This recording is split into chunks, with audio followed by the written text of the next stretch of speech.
Good evening হয় এখন বাজে রায় 8টা বাজেনি এখনও, কি শুভ মুহূর্ত এখনও রয়েছে। মাতা সব পুজো হয়ে গেছে, আরতি হয়ে গেছে, তিলক করা হয়ে গেছে। আর হচ্ছে আমি এখন হচ্ছে মার যে বুক আছে করবা চৌথ মাথার বুক, সেটা এখন কথা বলবো। তো চলো আমার সাথে মার করবা চৌথ মাথার ব্রত কথা শুনে নাও।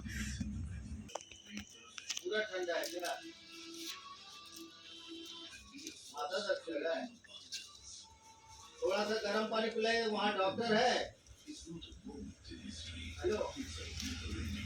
यहाँ बैठो। तो देखिए अभी माता करवा चौथ माता का व्रत कथा सुनते, हाथ में अक्षत और फूल लिए मार कथा सुनबो।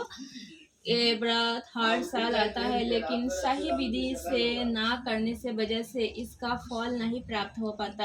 स्वागन महिला के लिए यह दिन काफ़ी अहम है, क्योंकि यह व्रत पोते की लंबी आयु की घर की कल्याण के लिए रखती है। करवा चौथ की व्रत कार्तिक मास की कृष्ण पक्ष की चतुर्थी की मनाया जाता है। यह व्रत केवल शादीशुदा महिला के लिए होता है।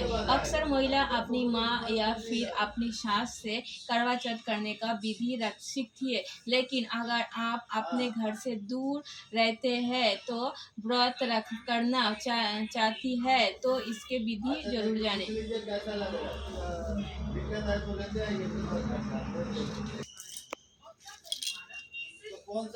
ओम शिवाय नमः से पार्वती का, ओम नमः शिवाय से शिव का, ओम पद्म मुखाय नमः से स्वामी कार्तिकेय का, ओम गणेशाय नमः ये से गणेशाय तथा ओम समाय नमः से चंद्रमा का पूजन करे। करवा के लड्डू को नैवेद्य रखकर नैवेद्य अर्पित कर एक लोटा वस्त्रों में कहाँ से पड़े समझ नहीं। पहले एक बात है, एक साहूकार से 7 बेटे और उनकी एक बहन करवा थी।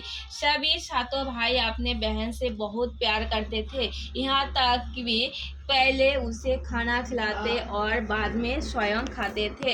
एक बार उनकी बहन ससुराल में मायके आ गई थी। शाम को भाई जब अपना व्यवसाय बंद कर घर आए तो देखो उनकी बहन बहुत व्याकुल थी। सभी भाई खाना खाने के बैठ गए, अपनी बहन से और खाने की आग्रह करने लगे, लेकिन बहन को बताया कि उसका आज करवा चौथ का निर्जला व्रत है और एक खाना सिर्फ चंद्रमा को देखकर उसे अर्घ देकर ही रख सकते हैं, चूँकि चंद्रमा अभी तक नहीं निकलना है, इसीलिए ये भूख प्यास के व्याकुल हो उठी है। सबसे छोटी माई को अपनी बहन को हालत देखी नहीं जाती और यह दूर पीपल का पेड़ और दीपक जलाकर चावल के आटे में रख देती है। दूर से देखने पर ये ऐसे प्रतीत होता है जैसे चतुर्थी चांद उदित हो रहा है। स्टॉप कर दो, स्टार्ट। तुम उसी अर्घ देने के बाद भोजन कर सकती हो। बहन खुशी के मारे सीढ़ियों पर चढ़कर चांद को रखती है एवं देखती है, उसे अर्घ देकर खाना खाने बैठ जाती है। वहाँ पहले टुकड़ा मुंह में डालती है, वो तो ऐसे छींक आ जाती है। दूसरे टुकड़ों डालती है, उसमें बाल ओल निकल आता है और जैसे ही तीसरा टुकड़ा मुंह में डाल के कोशिश करती है कि उसकी पोती मृत्यु के समाचार उसे मिलती है, ये बौखला जाती है। सच्चाई जानने के बाद करवा निश्चय करती है कि ये अपनी पोती का अंतिम संस्कार नहीं होने देगी और अपने सतीत्व से वो पुनर्जीवन दिलाकर रहेगी। ये हाँ पूरे 1 साल तक अपने पोती का शव के पास बैठी रहती थी, उसके देखभाल करती थी, उसके ऊपर उगने वाला सुई घास एवं एकत्रित कर जाती थी। 1 साल बाद फिर करवा चौथ का दिन आता था। उसके सभी भाभीियों करवा चौथ व्रत रखती थी, सभी भाभीियों उसके आशीर्वाद लेने आती थी। ये प्रत्येक भाभी से सुई ले लो, पियो सुई दे दो, मुझे भी अपनी जैसी स्वागत बना दो, ऐसा आग्रह करती थी। लेकिन हर बार भाभी उसे अगली भाभी से आग्रह करने का चल जाती थी। इस प्रकार अब उठे 6ठे नंबर पर भाभी आती थी तो करवा उससे भी वही बात दोहराती थी। ये भाभी उसे बताती है कि चूंकि सबसे छोटे भाई के वजह से उसका व्रत टूटा था, अंत उसकी पत्नी में एक शक्ति है जो तुम्हारे पति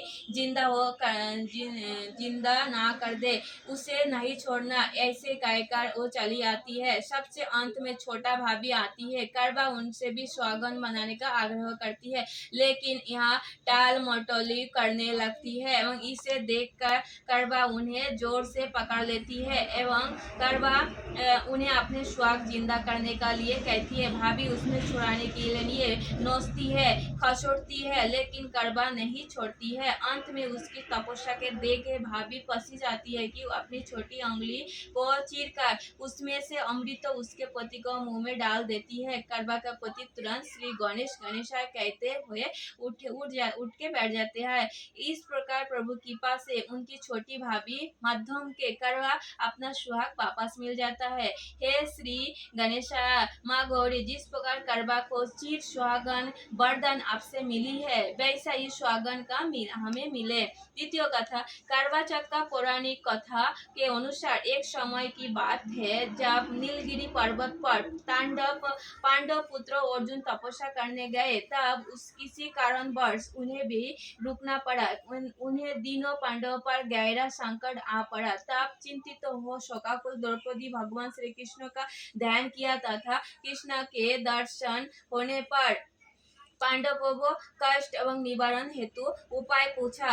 हे द्रौपदी, हे तुम्हारी चिंता एवं संकट का कारण जानती हूँ, उसके लिए तुम्हें एक उपाय करना होगा। जल्दी ही कार्तिक महीना पे कृष्ण चतुर्थ आने वाला है। उस दिन तुम पूरे मन से करवा चौथ का व्रत रखना, भगवान शिव, गणेश एवं माता पार्वती उपासना करना। तुम्हारे सारे कष्ट दूर हो जाएंगे तथा सब कुछ ठीक हो जाएंगे। कृष्णा की आज्ञा के पालन करने द्रौपदी ने वैसा ही करवा चौथ का व्रत किया था। तबे उसे शीघ्र ही अपने पति का दर्शन हुए, जिसके उसकी सारी चिंताएं दूर हो गई। जब माँ पार्वती द्वारा भगवान शिव से पति दीर्घायु एवं सुख संपत्ति का कामना की विधि पूछी, तब शिव ने करवा चौथ व्रत रखने का कथा सुनाई थी। करवा चौथ का व्रत करने के लिए श्री कृष्ण ने द्रौपदी को स्निग्ध कथा उल्लेख किया था। पुराणों में कथा अनुसार करवा नाम का एक पवित्रता एवं धोबी तो अपने पति के साथ तुंगभद्रा नदी में किनारे स्थित एवं गांव में रहती थी। उसके पति बुरा